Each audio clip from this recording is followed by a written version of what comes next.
Olá, queridos pais e graça a todos vocês. Dando início em mais uma pré-aula para a Escola Bíblica Dominical. Essa lição, essa revista é do segundo trimestre, nós estamos agora em 2022. O título dessa revista, dessa lição, é Os Valores do Reino de Deus. A relevância do Sermão do Monte para a Igreja de Cristo. Agora nós alcançamos também a lição de número 5, que tem o título O Casamento é para Sempre. E nós vamos estar, à luz da Bíblia, aprendendo sobre o casamento para sempre. Olha só, queridos, desde já eu quero agradecer a todos vocês que têm curtido, têm compartilhado. Quero pedir você também para você deixar aí seu joinha, para você compartilhar esse vídeo. Deixa aí também o seu comentário.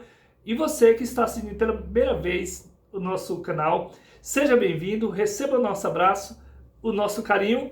E nós vamos aqui adiante então com esse estudo falando sobre o casamento. Olha só, querido, o texto dessa lição se encontra no Evangelho de Mateus, no capítulo 19, versículo 6, aonde o Senhor Jesus, o Mestre, diz assim: assim não são mais dois, mas uma só carne. Portanto, o que Deus ajuntou, não separe o homem. Prosseguindo, nós vemos aqui a verdade prática, diz o comentarista: a vontade de Deus para o casamento é que ele seja vitalício. Na continuidade do Sermão do Monte, Jesus condena o adultério. Então nós vamos estar aprendendo mais e mais sobre a palavra do Senhor e aqui falando sobre o adultério e o casamento que é para ser para sempre, eterno, até que a morte vos separa. Os versículos-chave para a leitura bíblica em classe se encontram no Evangelho de Mateus, no capítulo 5, versículo 27 ao 32. Nós não vamos estar lendo o texto para que o vídeo não fique muito longo, mas que você esteja lendo na sala de aula com seus alunos. Que o Senhor Deus venha te abençoar, te dando graça, força, sabedoria e entendimento em nome de Jesus. Então nós vamos aqui, os 3 tópicos que nós vamos estar estudando. O primeiro tópico, apresentar a condenação do adultério. E o segundo tópico, mostrar que o que rege o coração regerá o corpo também. Terceiro tópico, afirmar a indissolubilidade do casamento. Palavra-chave, casamento. Nós vemos aqui na introdução, diz o comentarista, no Sermão do Monte, em que Jesus evidencia a justiça e o caráter dos discípulos acima da postura dos escribas e fariseus.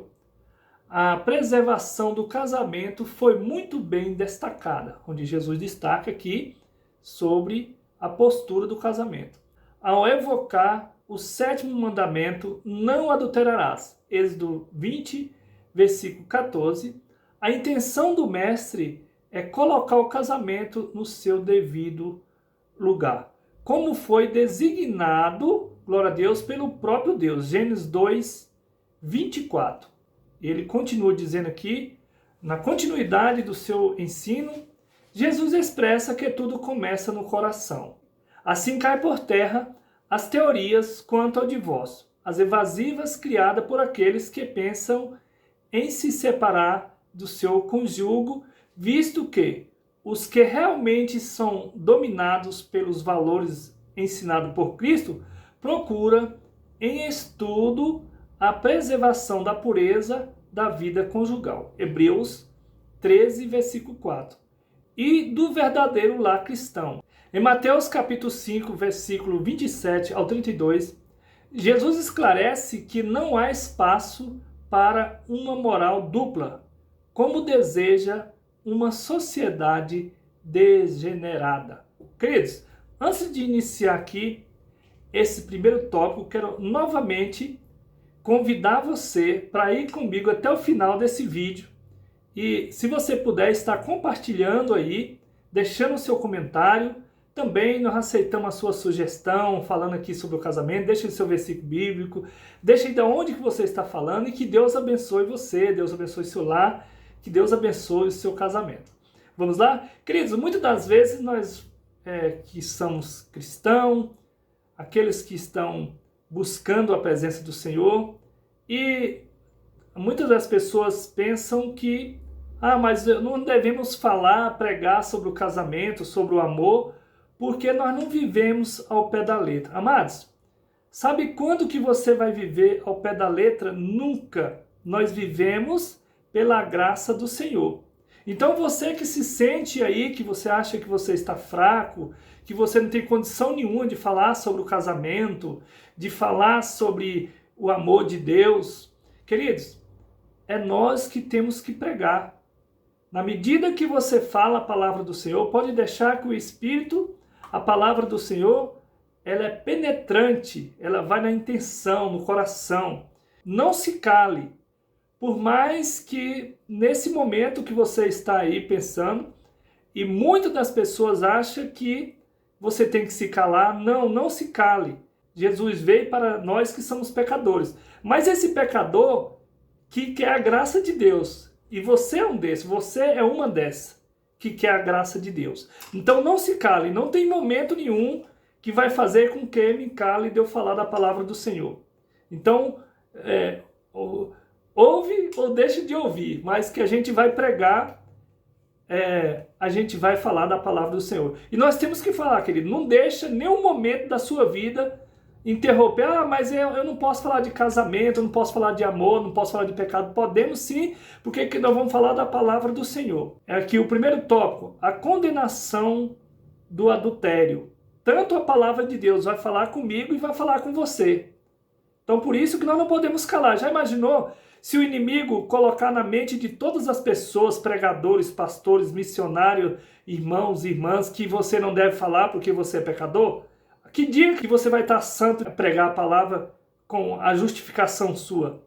Ninguém consegue ser justo de poder pregar a palavra do Senhor. Só quem justifica nós é o Senhor. Não é eu que vou me justificar aqui não. Quem me justifica é a palavra do Senhor. Amém, queridos? Prosseguindo com a nossa lição, com o nosso estudo, e a palavra-chave é casamento.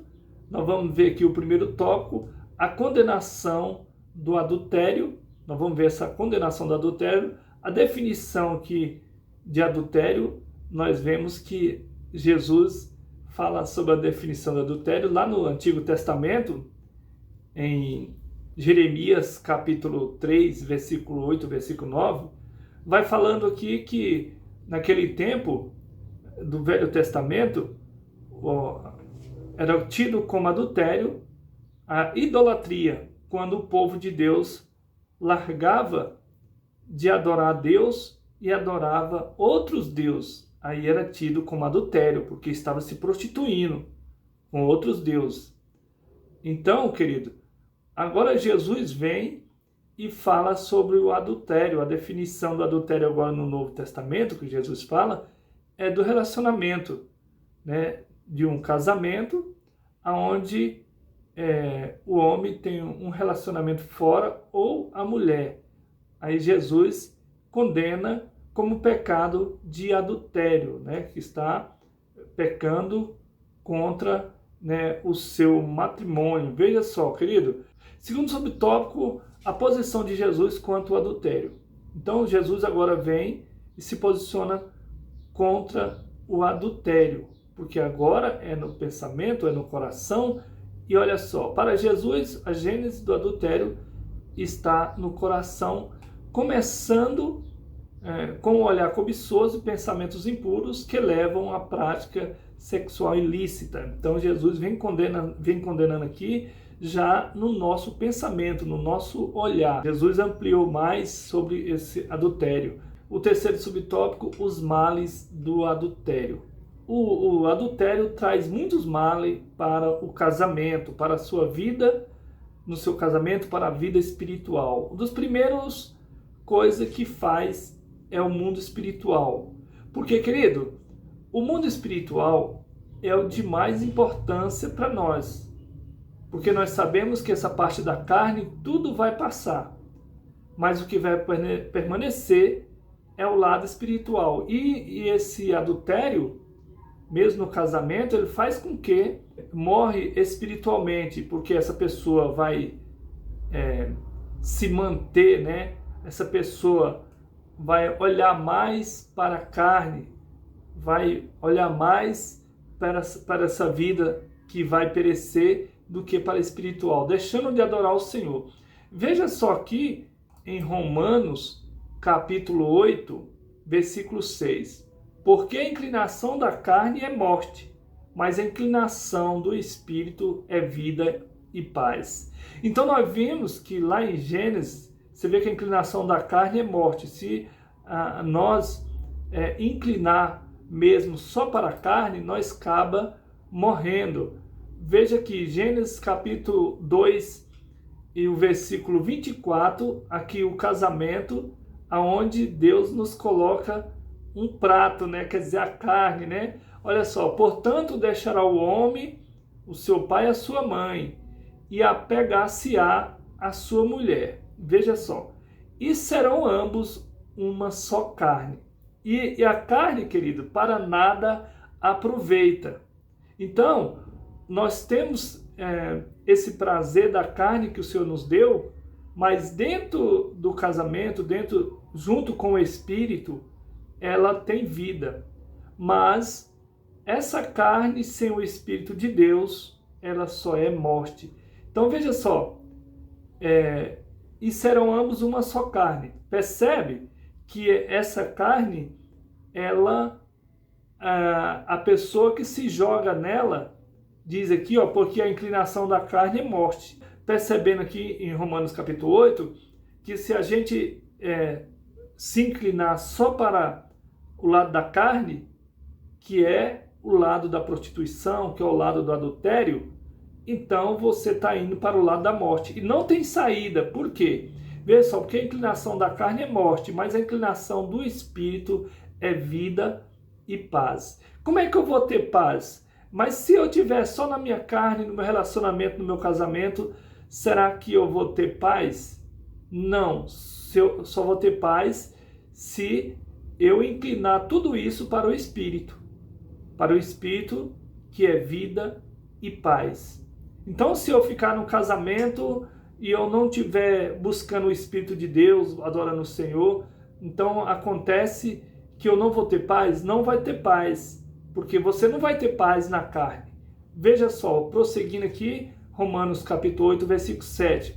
Porquanto a inclinação da carne é inimizade contra Deus, porque aí você vai largar, né, de adorar a Deus e vai adorar agora só a carne, vai adorar agora só o seu esposo ou sua esposa, pois não é sujeita à lei de Deus e nem em verdade pode ser. Então o que acontece? Porque a carne, ela não se sujeita à lei de Deus. E que lei é essa? A lei é a lei do Espírito, que é o entendimento que Deus colocou em nós. E aí, quando o homem se joga só para a sua esposa, ou a esposa só para o seu esposo, e esquece de Deus, então vai acontecer o quê? Ela não vai mais ser sujeita a Deus. Versículo 8. Portanto, os que estão na carne não podem agradar a Deus. Então, se você ficar na carne sem buscar o Espírito, você jamais poderá adorar a Deus. Então, nós vemos que nós se ajuntou a uma carne e agora, juntando-se a essa carne, nós se torna uma só carne. E essa só carne, ela não tem vida se não tiver no Espírito de Deus. Porque essa inclinação da carne, essa duas carnes que se juntou e virou uma, elas vão chegar e vão perecer. Vão morrer as duas. Bem, querido? Então, por isso é que nós temos que estar com esse casamento no Senhor. Olha só, mas tem uma lei no Espírito? Tem a lei do Espírito. Romanos 8, versículo 2. Porque a lei do Espírito de vida em Cristo me livrou da lei do pecado da morte. Então nós temos que pegar a lei do Espírito de vida. Prosseguindo, terceiro subtópico, os males do adultério. Os males que o adultério traz. Porque traz, em primeiro lugar, nós sabemos que quando Jesus falou desse adultério, que é dentro do casamento, porque quando nós juntamos o homem e a mulher, se torna uma só carne. E essa só carne, agora, se a gente for só para o lado da carne, vai acabar morrendo, porque a inclinação da carne é morte. E também, inclinando só para a carne, acontece que não agrada mais a Deus. Se nós ficar só na carne, nós então não agradamos a Deus. E quando nós casamos, nós se torna uma só carne. E agora eu vou ficar só na carne? Não, porque o adultério traz essa morte espiritual. Deixando o espírito, você passa a morrer. Nós vemos aqui o resumo do tópico 1. O Senhor Jesus condena claramente a prática do adultério. Quando ele está falando do adultério, ele está falando desse casamento que não busca mais o espírito, não busca mais estar dentro da lei de Deus. Segundo tópico, o que rege o coração regerá o corpo. Então, Jesus disse aqui que o que rege o coração vai reger o corpo. Primeiro subtópico, o que procede do coração. Ele diz aqui, o pecado não está restrito apenas nos atos, mas também aos pensamentos impuros, malignos, cuja fonte é o coração. Mateus 15, 19. Então, veja só, queridos. Então, Deus ele leva nós para o lado do Espírito. Por isso é que aqui Jeremias, vamos lá em Jeremias 31, versículo 33, aonde o Senhor, ele pega então essa lei e coloca no nosso coração. Porque agora pode alguém pensar assim, como é que agora eu vou adulterar na minha mente, no meu pensamento? Porque Deus colocou a lei dele dentro do nosso coração. Então, para tudo existe uma lei do Espírito. Porque a lei de Moisés, do Antigo Testamento, ali ela só era apresentada quando você estava lendo ela ali, ou o sacerdote lendo para você. Então só acontecia o adultério quando você olhava a lei e você via que você estava adulterando, pecando.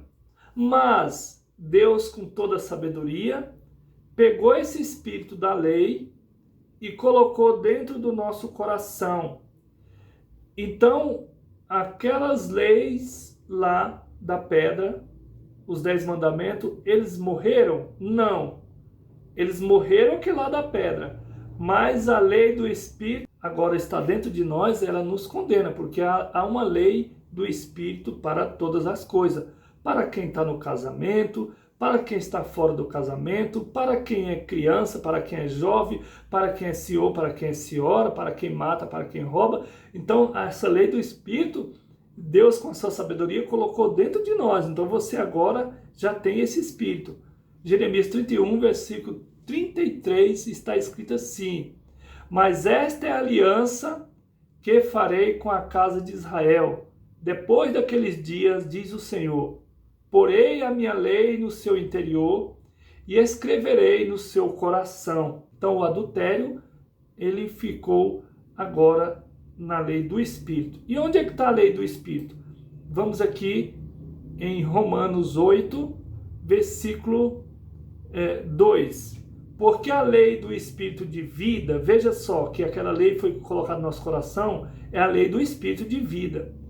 Em Cristo me livrou da lei do pecado e da morte. Olha que profundo. Por quê? Porque agora nós que estava na carne, nós agora está no Espírito. Então esse casamento também tem que estar no Espírito, os dois. Porque quando nós estamos na carne, nós poderemos ter o prazer um com o outro, mas não ter o prazer da vida eterna, porque não está no Espírito. Só fica no Espírito quando nós dá lugar para esse Espírito que está dentro de nós. Tanto um como o outro. Veja só, versículo 6. Porque a inclinação da carne é morte. Então, quando nós casamos, nós se torna uma só carne. E se eu inclinar só para essa carne, eu inclino só para a morte. Mas a inclinação do Espírito é vida e paz. Então, quando dentro do casamento, eu também tenho que estar no Espírito de Deus, inclinando para o Espírito. E olha só o que ele diz aqui. Porque muitas das pessoas, às vezes, que está assistindo aí agora, pensa assim, mas e agora a pessoa que pecou não tem mais jeito? Agora só inclinou para a carne? Não, porque o Espírito está dentro de você, esse reino de Deus, e você pode buscar, porque ele te perdoa. Hebreus capítulo 8, versículo 12, para você, para nós, para mim. porque serei misericordioso para com as suas iniquidades. Então, a iniquidade é aquele pecado que você fez sabendo que você estava pecando. E ele diz aqui que ele é misericordioso quando você pede perdão, quando você se arrepende. E de seus pecados e de suas prevaricações não me lembrarei mais. Então Deus leva para o esquecimento quando o homem se arrepende. Então, mesmo que você pecou, mesmo que você adulterou, não faça mais, pede perdão, se reconcilie com o Senhor e Ele é misericordioso para com todas as suas iniquidades, para com todos os seus pecados. Bem, querido, então, prosseguindo, nós vemos aqui, o homem é o que pensa. Então, o homem é o que pensa, como assim? Porque agora, o homem, toda essa lei do Espírito, que é o lado do homem espiritual, está dentro de nós, é o nosso pensamento. Então, o homem é o que pensa, porque a lei do Espírito está dentro de você agora, então tudo o que você pensa é o que você vai ser. Porque se você se inclinar para o Espírito, você vai buscar vida e paz. Mas se você buscar fora do Espírito, pensar, inclinar para a carne, então você vai ser o que você pensou ali na sua carne. Mas nós temos o Espírito de Deus. Terceiro subtópico, sujeitando o corpo ao Espírito Santo. Como é sujeitar esse corpo ao Espírito Santo? Essa lei do Espírito não está dentro de nós não já vemos lá em Jeremias, nós não vemos também lá em Romanos, que a inclinação da carne é morte, nós não vemos lá em Gênesis, que quando o homem se junta à mulher, ele se torna uma só carne, e que essa carne nós não podemos se jogar só para ela. Por quê? Porque ela vai para a morte.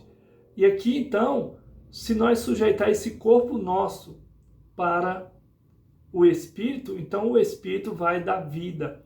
Olha só, então nós vemos aqui em Gálatas, capítulo 5, versículo 16, está escrito assim: digo, porém, andai em Espírito, e não cumprirei a concupiscência da carne. O caminho para que o cristão possa dominar bem o corpo é viver na dependência do Espírito Santo. Então, nós só podemos viver na paz se nós levar o nosso corpo à dependência do Espírito Santo de Deus. O resumo do tópico 2, o que procede do coração e permeia o pensamento do homem, determinarão seu comportamento. Então, o que procede do coração, do homem, é o que vai fazer e determinarão o seu comportamento. Por isso que nós temos que deixar com que o Espírito, a lei do Espírito que está dentro de nós, ela mesma, essa lei que vai do Espírito, ela vai falar quando nós estiver pecando. Então aí cabe eu ou você ter o temor. Queridos, como que eu faço para levar esse casamento meu até que a morte o separa? Só podemos fazer isso através do temor do Senhor, que é o princípio da sabedoria. Então, se nós perder esse temor do Senhor, nós não conseguimos.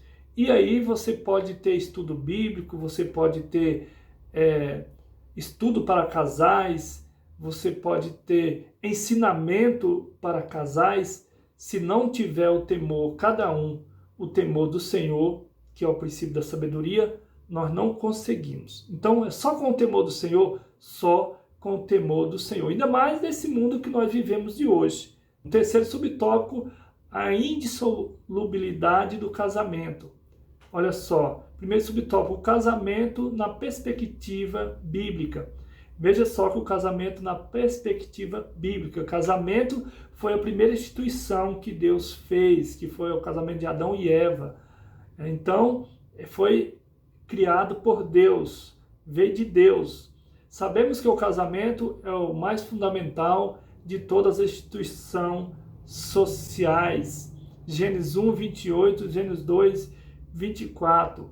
Então, nós vemos que foi Deus que instituiu esse casamento. Amém, queridos? Então, nós vamos agora aqui o terceiro subtópico, o casamento, uma união indissolúvel. Veja que Jesus disse aqui na discussão de Jesus com os líderes religiosos, ele destacou os ideais divinos sobre o casamento, isso é, como Deus o havia projetado a fim de que fosse permanente. Marcos capítulo 10 e o versículo 9. Veja só. Portanto, o que Deus ajuntou, não separe o homem. Então, percebe que ninguém pode separar esse casamento. Quando você casa, quando você busca o temor do Senhor, que é o Espírito, a sabedoria de Deus, tanto um como o outro, então esse casamento dura para sempre. Porque percebendo que nem o diabo pôde separar Adão e Eva. Ninguém, porque Deus que juntou eles dois. Ninguém separou eles. O diabo não conseguiu fazer com que eles desobedecessem ali ao Senhor, mas não separou. Amém, querido? Então, mesmo assim, é o seu casamento. Portanto, o que Deus ajuntou não separa o homem. Então, não adianta falar que foi o diabo, que foi isso, foi aquilo. Não, porque o que Deus juntou, o homem não separa. Isso nós temos que buscar o temor do Senhor para ser permanente até a morte. Agora, o casamento, ele é para sempre. Porque enquanto houver terra, enquanto houver a sementeira, como diz a palavra, enquanto tiver reprodução, sempre vai ter o casamento. Então, é para sempre. Mesmo que Deus leva um, mas o casamento ele vai permanecer, não é verdade? Glória a Deus. E ninguém separa o que Deus juntou. Então, o casamento, ninguém pode separar. Temos aqui, então, o resumo do tópico 3. Na perspectiva bíblica, o casamento é uma união indissolúvel, quer dizer, nunca vai se acabar. Amém, queridos? Então, terminando aqui a nossa lição de número 3, quero deixar também a conclusão aqui. Pela palavra de Deus, compreendemos que o casamento é para sempre, mas sua construção depende de uma vivência com Deus em um relacionamento marcado pelo amor. Frente aos problemas que possam surgir, o caminho não é o divórcio. Os cônjuges devem agir com boa vontade e sacrifício, buscando a sabedoria divina para que se volte à verdadeira harmonia com a presença de Jesus. Então, buscar sempre o temor do Senhor. Amém, queridos? Então, ninguém pode separar o que Deus ajuntou. Terminando aqui essa lição de número 5, que Deus abençoe você, Deus abençoe seu casamento, seu lar, sua casa, em nome de Jesus. A paz do Senhor e até a próxima aula, se assim o Senhor nos permitir.